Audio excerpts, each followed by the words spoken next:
South Africa, where the global pandemic has an impact, because the impact of COVID-19 is hitting the world so hard, with South Africa's automotive industry not left anywhere behind. The entire automotive business is at a standstill, with situation expected to worsen if the lockdown continues before the end of April. Citizens have raised concerns over how their businesses are being affected. Details of that in this report.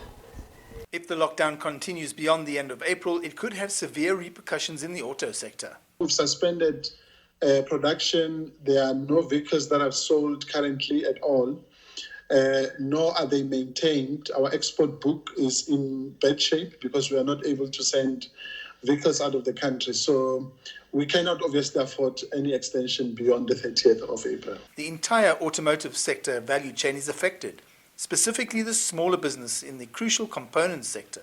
Maybe some of our big manufacturers, just like the OEMs, are able to cover things a little bit longer than you would find with some of the smaller, especially South African-owned companies. While all businesses in the chain are suffering locally, the restart when it comes isn't straightforward. Global demand is expected to be 30% less initially.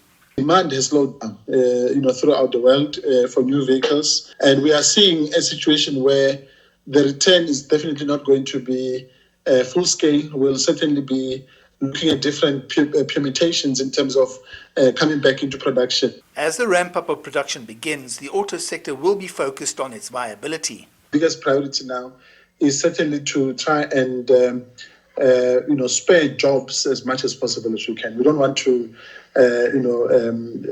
people to lose their jobs unnecessarily because of the situation that we find ourselves in. There's no question that the auto sector in South Africa is going to be changed when the country emerges from this lockdown period. Now the question is, how many people are going to remain employed?